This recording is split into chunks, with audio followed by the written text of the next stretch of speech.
Okay, good day, my beloved viewers, and thank you for being here again. This is a continuation on the previous video on introduction to German alphabets. Yeah, on the so this is German alphabet part two. Okay, so you're welcome, and we'll get right into business. Yeah. Okay, so the first thing is, yeah, why why is it important to know German alphabet? Okay, why is it important to know Deutsche alphabet? Okay, apart from the fact that you need this alphabet to read and write, okay, another very important point is that you also need to know this alphabet, okay, not just to read and write, not just read and write, but also to in your spellings, you need them in your spellings as well.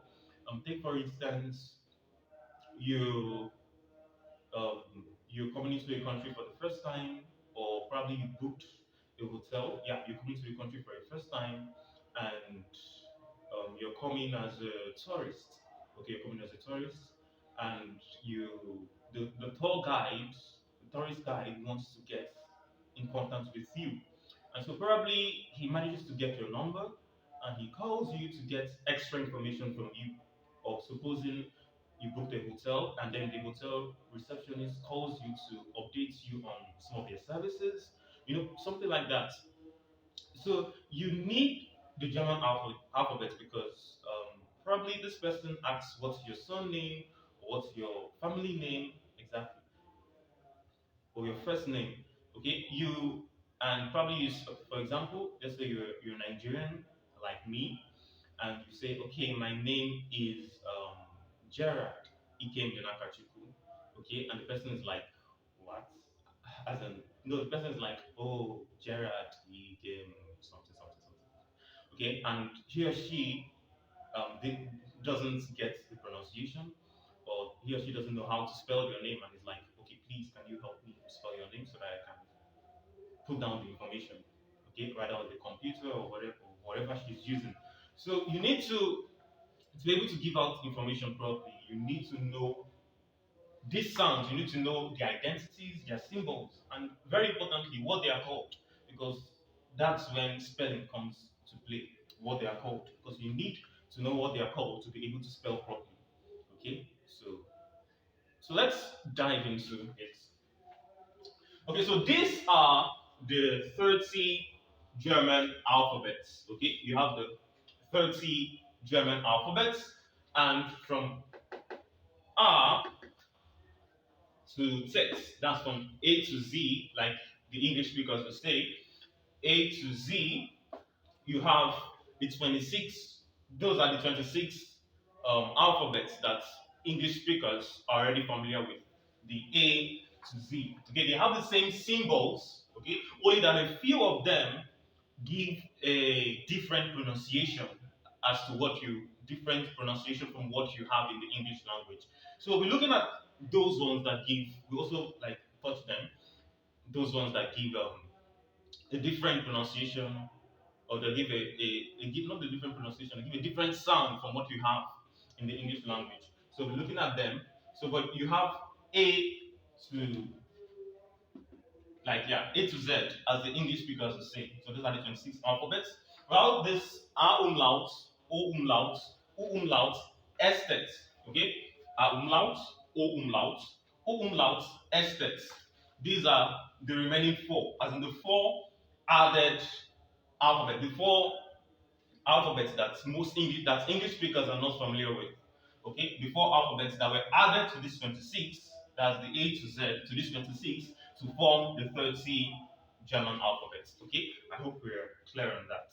Okay, so let's move on into how these letters, their sounds, and what they are called.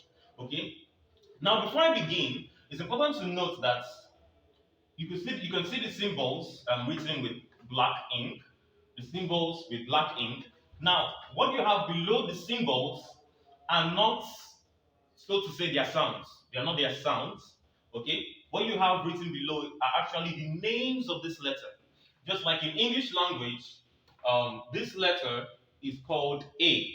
Okay, but it has the sound A, right? This is called B, but has the sound B. Okay, good. So it's just the same way in German language as well. What you have written under is what the sounds are called. Okay, now when you know what they are called, you could get an idea or a hint to what their sounds are like. Okay, yeah, and especially when you see them in words, you get an idea to what their sounds are like when you know what they are called. Yeah, but yeah, they're not for the 26 alphabets A to Z. Just a few of them have different sounds from the English language. Okay, so which I said we'll be looking at. Okay, so yeah, so these things written under are what they are called. So let's begin.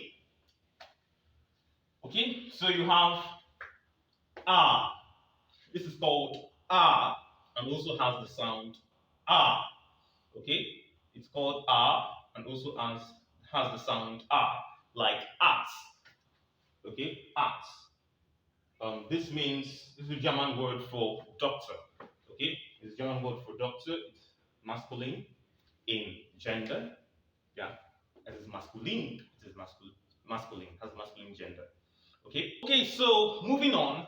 Yeah. So this is called ah. Ah. This sound is called ah. Okay, as in arts. Yeah. So this is called bay.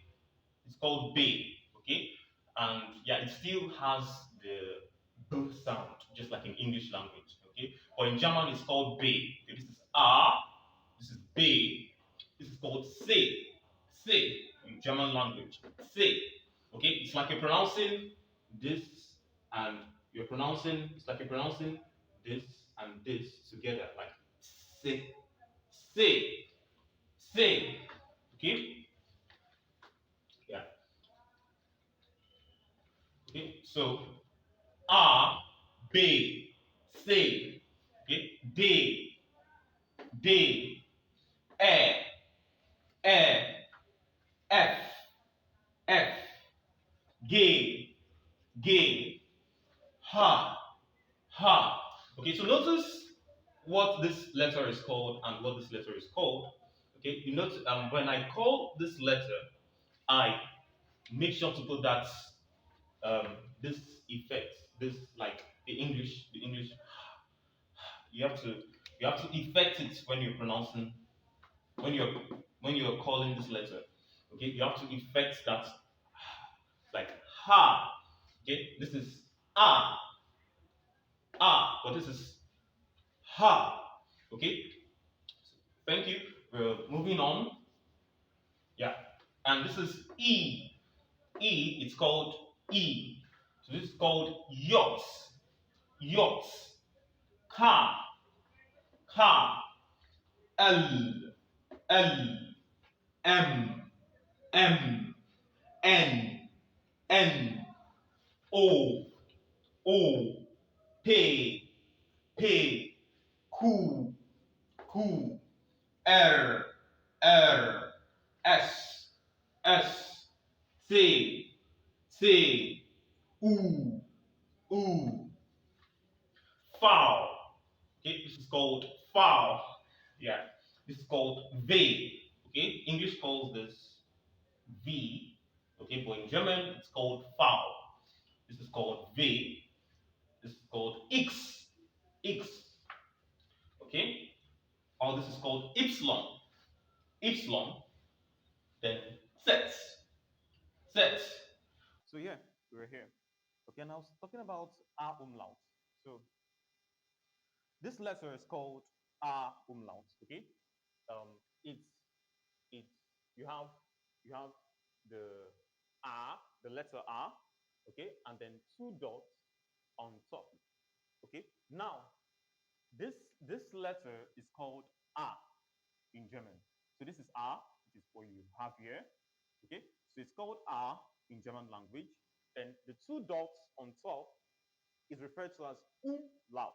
It's called umlaut. Okay, so this two dots is called umlaut. Okay,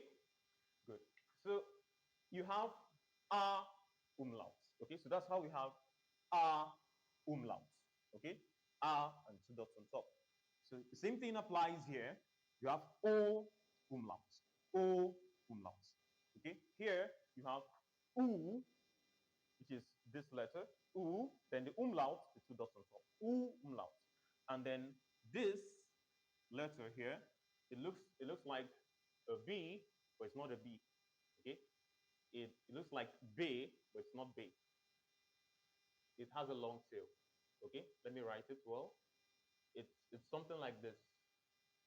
B. Sorry, this is called estet. Please, entschuldig mich oder entschuldigen. Yeah, entschuldigen means excuse me. Yeah. So this is called estet. Okay, it's different from this letter B. Okay, yeah, it's different from this. That's the capital letter. Okay, this is called estet. It has an extended tail. Okay, the tail is extended, so it's called estet. Okay, so that's basically that about Dutch German alphabet, but that's not all. Okay, so yeah, I okay. Let me just quickly. I don't want this video to be long, so I'll just quickly give a recap. Comment. Yeah, just a brief rundown. A brief rundown. Okay, so this is called R, and it has the R sound. Okay, for instance, you could have something like this. This is art. Okay, and the gender is masculine. It means doctor. Art, doctor. It has the R, sound. Okay.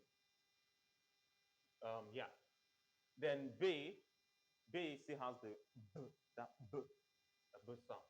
Okay, like football, football. Okay, the gender is masculine. Like football means football. Okay, you can see this here is estet. Okay, and estet has the S sound. Okay, it has the S sound. So that's why it's football, football. Okay, it means football in English. Okay, so basically this video isn't about sounds. It's to like practice how this German alphabets are called, or making another video on sounds. Okay, and like take for instance this okay, this is called foul, and this is called v. Okay, so like remember I said from the names of these letters, like from what they're called, you can have a hint towards their sound.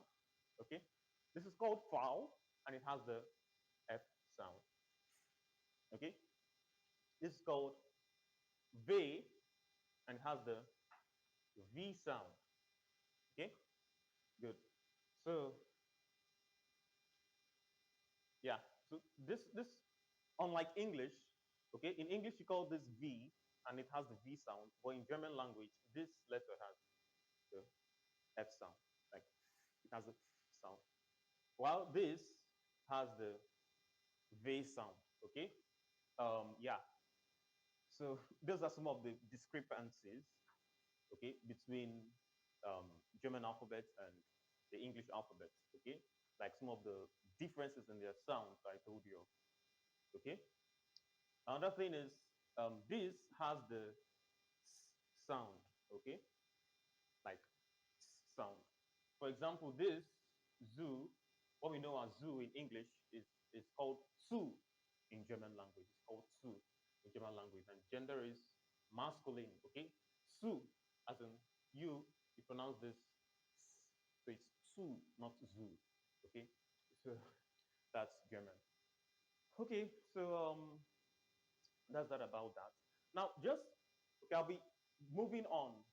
In my next video, I'll be giving more update on sounds.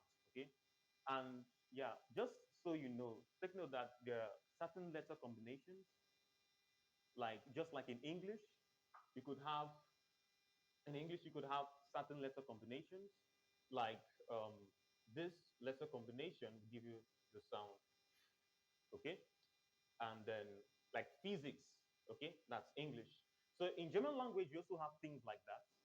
Okay, you have um, you have letter combinations or certain words when um, the letters produce a different sound from the original sound. Okay, so just like um, okay, look at this word. Okay, we have it as this is called voke. Okay, this is called voke, and this means weak in German language. The gender is feminine. Okay, yeah. So this here, this say has the k sound. Okay, has the k sound. But in a word like this, keche, this is called keche. It's also feminine.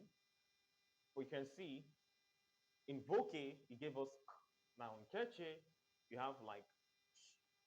Okay, so those are some of the differences. Yeah, there are certain letters, like these letters combine to produce a distinct sound. And in certain words, these letters will give sounds that are different from their original sounds. So take note of that. In our next video, we'll be looking more on sounds. So thank you very much for joining us to this very moment in this video. I remain Gerard Ikem, and this YouTube channel remains Temple Marker Dutch Learning. Okay, so stay tuned for more updates. Yeah, and thank you very much. If you like this video, please do well to give a comment about it. Even if you have critics, do well to also give a comment about it as well. It will help me make myself better. It will help me to improve the videos that I post, and it will help me to improve the quality of my content. So thank you very much. I'm very grateful. Please do well to subscribe and share with your friends. That will really encourage me to do more. And stay blessed, and thank you.